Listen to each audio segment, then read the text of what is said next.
Okay, hello everyone. Welcome back. So we talked about the first 4 novels now. Now we move on to the darkest part, I think, the part where Harry really does have to grow up and face, not just within the school, probably within the school, not just personal problems, but he needs to face society and face the harsh truths that come from growing up. The 5th novel in the series, and the longest novel, is called Harry Potter and the Order of the Phoenix.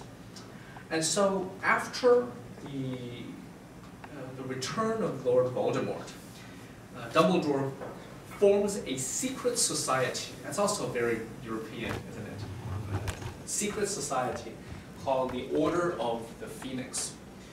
And Harry returns to a Hogwarts that is controlled by the Ministry of Magic, controlled by Cornelius Fudge, Minister of Magic, and also Dolores Umbridge. So it's probably one of the most evil characters in this universe, because she is a hypocrite. She pretends that she is a good person, but she is a psychopath. At least Voldemort is horrific, and comes at you as being a tyrant. But Dolores Umbridge is way less pleasant. In this novel, very long, there are parts of it where the story sort of moves in different directions. But essentially, the most important event that happens in the Order of the Phoenix is that Sirius Black dies in the novel. And spoiler alert, if you haven't seen it before. This is the novel where Sirius Black dies, and this is Harry really having to face the loss of someone that he felt was close to him. They didn't know each other for that long, but this is the first time we were confronted really with death in a very real way. There's also a very epic battle in the Ministry of Magic. There are some places in the Ministry of Magic that are described in the novel that you don't see in the film, but it's very, very enchanting to read and look at. There's also a location called Grimmauld Place, Sirius Black's old family home. Something that I also want to mention in this novel is that they form a secret club of their own. They form a club called Dumbledore's Army. And Harry proves to be a natural leader, a natural teacher. That's a very, very charming notion, and certainly it helps these students, and it helps them with their preparation for what is to come, including the war that will happen in 2 years in this universe. Something that I want to talk about the Order of the Phoenix in particular is how terrible we see power can corrupt. If you are maybe 14 years old and you've learned about, like I said, you learned about facing challenges, you learned about self-courage. By the time you're 15, you're around this age, 15, 16 years old, this is a perfect time to think about how corrupt politicians can be, how terrible media can pollute things. And this is a big idea, actually. We often think that novels are just stories about humans. But if you read The Order of the Phoenix and you truly understand the injustice that goes into the novels, then you will be raised to be skeptical of politics. You will be, I think, more open-minded. You will also be more sensitive to injustice, to social injustice. There are certainly many characters in the novel that are treated very unjustly. Okay, there is a scene, probably one of my favorite scenes in the novel, is when Harry goes on trial basically for a made-up problem. He is forced to defend himself in trial. Dumbledore helps him, of course, but you can see how corrupt our social institutions can be. And so if you are growing up and you read about these problems in this fictional world, then you start to realize that our real-life society is not often that different. Okay? There are problems in politics, there are problems in social justice systems, in court systems, and there are problems in the media. And this is where I think the Order of the Phoenix does really, really well. There's something that I felt very disturbed by for a long time. It sort of gives you a headache when you think about it, but it's part of growing up. There's actually been research done by some academics who have argued and who have proved that the generation that grew up reading Harry Potter has become more liberal, okay, has become more open-minded, has become more sensitive to social justice issues. And that's a good thing. I think we all need to be more informed. I think we all need to be more aware of what happens in our political world. Okay, so that's enough, but it's still a wonderful story. There's also romance, okay, so Harry gets his first girlfriend in this novel. Okay, but it doesn't end well for him, let's put it that way. It's very short-lived. You can see what happens for yourself in this particular novel. It's the longest in the Harry Potter series. Okay, the 6th book is called Harry Potter and the Half-Blood Prince. Okay, the Half-Blood Prince. It's a very enchanting novel, The Half-Blood Prince. It is about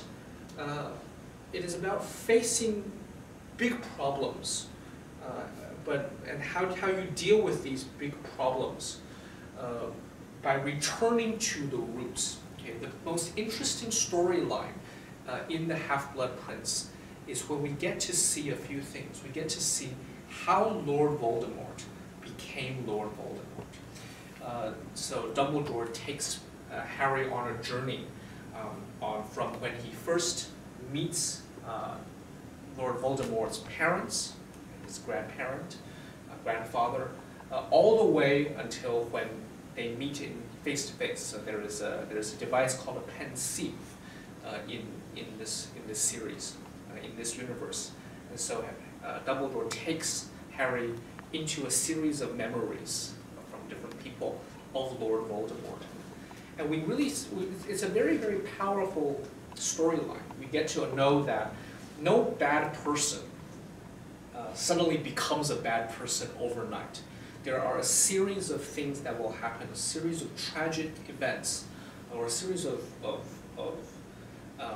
signs, clues, that tell us who this person is. And that is at the heart of the Half-Blood Prince. We also see things going for a more darker turn. And dark events happen. Harry feels in many ways stuck within the school. He feels that there are sinister things happening with which he has no problem, he has no way to help with. He's still grieving over the loss of Sirius Black.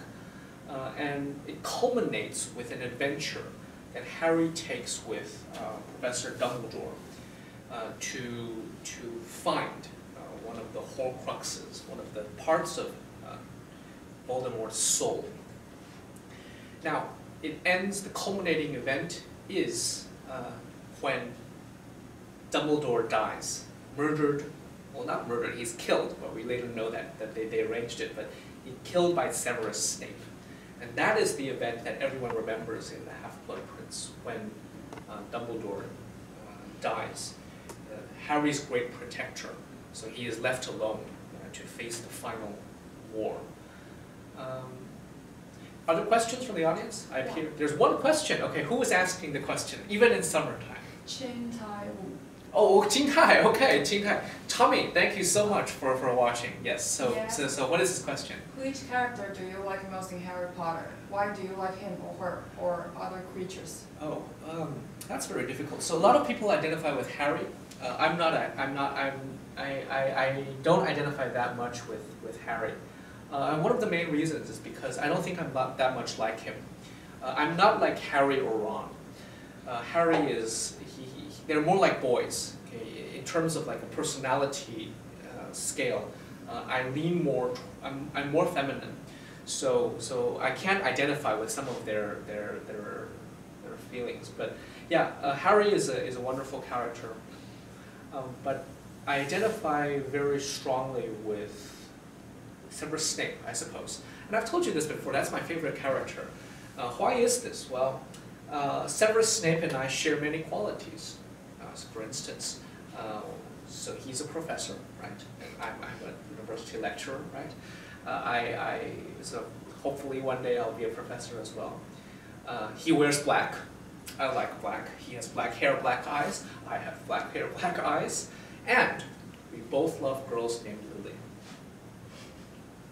Right, okay, so Severus Snape. I've answered the question. Dumbledore is a wonderful character, and he full of wisdom. He reminds me of my boss, Dr. Murphy, a lot. And there are moments when I've been rereading the novels recently where you recognize this mentor-student relationship and how one day the mentor will have to lean on the student, and this happens in this part of the series. So Dumbledore is forced to drink a very terrible potion that weakens him, but Harry is with him, and Dumbledore says, I'm with you. And he leans on, the father figure leans on the son, and that's a very powerful moment. So if I had to choose just one, Severus Snape, Dumbledore, okay, I really, really, really love Hermione Granger. Okay, she is everything that I think a woman character should be. Okay, so she is fierce, she is fearless, okay, she's incredibly intelligent, she is every bit the equal or even superior to her peers, she is kind-hearted, she is good, and yeah, okay, I admire women like that, so yeah, I've answered the question. Yeah. There are many others, but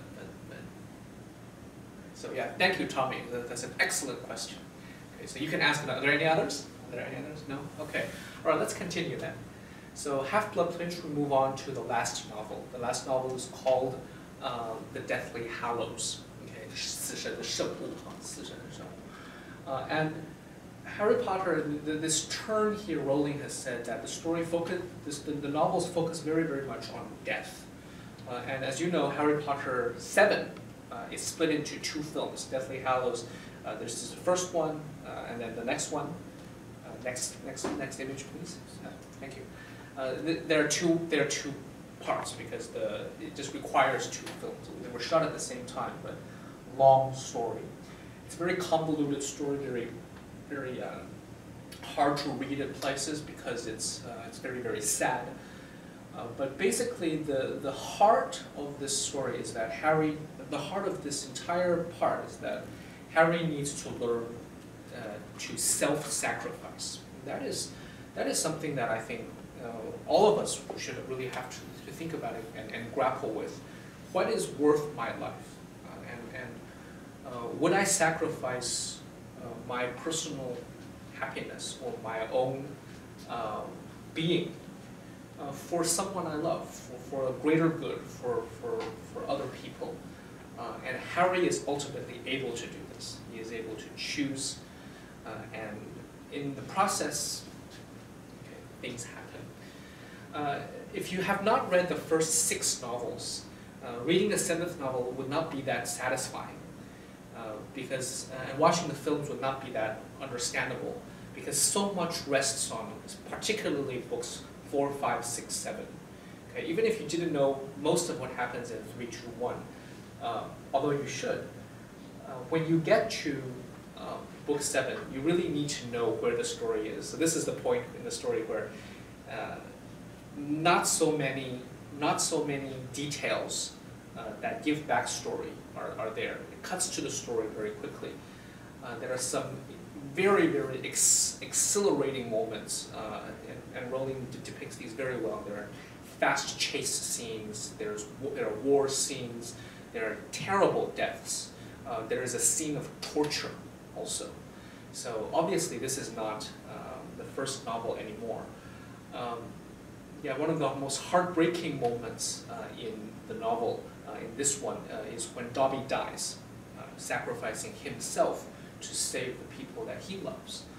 And that remains, I think, one of the most touching deaths in the series. Okay, so big themes in Harry Potter.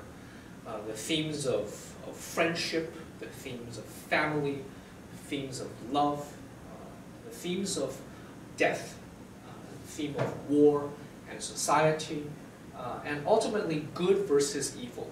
Okay, these are big themes in literature. And there's no reason why a novel series like this cannot be about these big themes. Lord of the Rings is about this too, right? And it's an epic series. Harry Potter is just as much this epic series, written in modern language and set in a modern time. Before we close, I want to continue talking a little bit about how there are some spin-offs that Rowling wrote in support of charities, but in some ways I want to go back to when I talked about London a few months ago during this broadcast series. I talked about how literature, sometimes it can change the world in a very physical way. It can change the way we view the world. It can also change the way we see the world. And it can also change the physical world. We talked about how 221B Baker Street, now in London, right now, is where Sherlock Holmes Museum is. And you see it's set up so that Sherlock Holmes could walk in at any time. And Harry Potter has in many ways changed the landscape of the world as we see it now. There are some spin-offs, so some very interesting things that I want to tell you all. So this is the first one. So before the last reason, before the last, next slide please. Before the series ended, so Rowling published 2 books for charity. She published Quidditch Through the Ages and Fantastic Beasts and Where to Find Them. So let's go back to the first slide, please, just for a moment. Yes, so it says here, property of Hogwarts